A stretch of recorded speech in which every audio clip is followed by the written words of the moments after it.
তো আমি ডেপুটেশন কপিতে যা আমাদের সাবমিট করা হয়েছে আমি সেই অ্যাকর্ডিংলি পরপর পয়েন্টগুলো বলছি, খুব শর্টে আমি বলার চেষ্টা করছি। তো আমাদের প্রথম পয়েন্টটা সবার মেন কনসার্ন যে ওবিসি কেস। তো ওবিসি কেস নিয়ে আমরা রিসেন্ট যে 3টে জাজমেন্ট ক্যালকাটা হাইকোর্ট থেকে পাস হয়েছিল 21 মে এবং তারপরে 17 এবং 19 জুন আমাদের ক্যালকাটা হাইকোর্টের ডিভিশন বেঞ্চ এবং সিঙ্গেল বেঞ্চ থেকে এটা পুরো ক্লিয়ার বলে দেওয়া হয়েছিল যে অ্যাডমিশন প্রসেস এবং রিক্রুটমেন্ট ক্ষেত্রে যদি প্রিভিয়াস রোস্টার মেনে করা হয় 66 ক্লাস এদের ক্যান্সেল করা হয়নি এবং যে 100 পয়েন্ট রোস্টার ছিল সেটা মেনে যদি রিক্রুটমেন্ট কন্টিনিউ করা যায় তাতে কোনো সমস্যা নেই। এই ব্যাপারটা আমরা চেয়ারম্যান স্যারের সামনে উপস্থাপন করি, বাট তিনি বলে দেন যে এই ব্যাপারটার সাথে তাদের কোনো সম্পর্ক এই জন্যই নেই, কারণ এটা সম্পূর্ণ রাজ্য সরকারের হাতে। রাজ্য সরকারের পরবর্তী যে হিয়ারিং সুপ্রিম কোর্টে রয়েছে সেখান থেকে যদি পজিটিভ কোনো আপডেট আসে তাহলে অতি দ্রুত এক্সাম শুরু হয়ে যাবে। উনি বলেছেন ওনারা পুরো রেডি রয়েছে, ওনারা সব ডিপার্টমেন্ট অলরেডি বার্তা পাঠিয়ে রেখেছেন।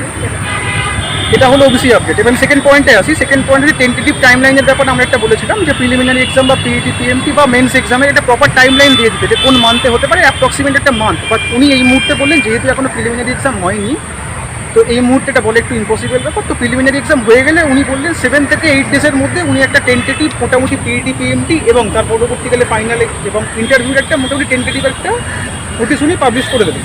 থার্ড পয়েন্ট ছিল হচ্ছে আমাদের application status bar before exam. আমরা বলেছিলাম স্যারকে একটা অ্যাড অন পয়েন্ট ওয়েবসাইটে অ্যাড করতে, যে অ্যাপ্লিকেশন স্ট্যাটাস তো সবাই চেক করতে পারে এক্সামের কিছুদিন আগে, মানে অ্যাডমিট কার্ড যখন পাবলিশ হবে কাদের অ্যাডমিট রিজেক্ট হলো বা কাদের অ্যাডমিট অ্যাকসেপ্ট হলো সেটা আগে থেকে ধরতে পারে।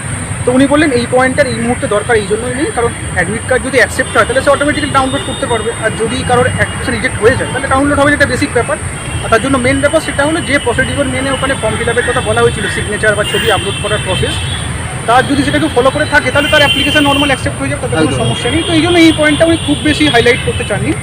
আর মোস্ট ইম্পর্টেন্ট পয়েন্ট সেটা হলো ফোর্থ পয়েন্ট, যে ওএমআর কার্বন কপি। এটা অনেকের দাবি ছিল আমাদের গ্রুপে, কালকে অনেকের দেখলাম প্রশ্ন পাঠিয়েছিল এই ব্যাপারটা নিয়ে।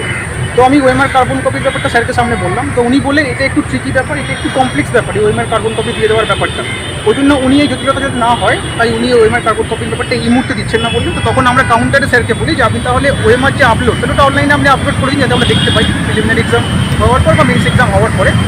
উনি বলেন এটা একটা মানে প্রচণ্ড ব্যয়বহুল এখন এই মুহূর্তে, মানে প্রায় অ্যারাউন্ড 60 লাখ, মানে 5 ইয়ারে প্রায় 60 লাখ অ্যাবভ এটা খরচা এটা করতে গেলে। এই ওএমআর সিট যদি আমরা পাবলিশ করি ওয়েবসাইটে, ওএমআর এর সাথে কার্বন কপি থাকছে, এটা মাস্ট, ঠিক আছে, কিন্তু কার্বন কপি কাউকে বাড়িতে দেওয়া হবে না, দেওয়া হচ্ছে না, কার্বন কপি সিআরবিতে জমা থাকবে। আর ওয়েবসাইটে আপলোড না করার এই কারণটাই হচ্ছে যে হিউজ কস্ট এটা একটা। তো এটা এই কারোর যদি মনে হয় যে আমার ভুল হয়েছে সে আরটিআই করলে তাকে সম্পূর্ণ খাতা থেকে শুরু করে ওএমআর সমস্যায় দেখানো হবে, কার্বন কপিও দেখানো হবে, কিন্তু কার্বন কপি কাউকে ইন্ডিভিজুয়াল দেওয়া হচ্ছে না, এটা হচ্ছে মেন পয়েন্ট। হ্যাঁ, আর ওয়েবসাইটে আপলোডের ব্যাপারটাও সেম। তো এই মুহূর্তে যেহেতু এটা একটা হিউজ বাজেটের ব্যাপার এই মুহূর্তে, তো এটা এই মুহূর্তে করা পসিবল না। তবে উনি একটা আশ্বাস দিয়েছেন যে এই ব্যাপারটা পরবর্তীকালে যদি বাজেট অ্যালোকেশন কোনোভাবে বাড়ানো হয় পেয়ে তাহলে উনি ব্যাপারটা দেখবেন পরবর্তী রিক্রুটমেন্টে।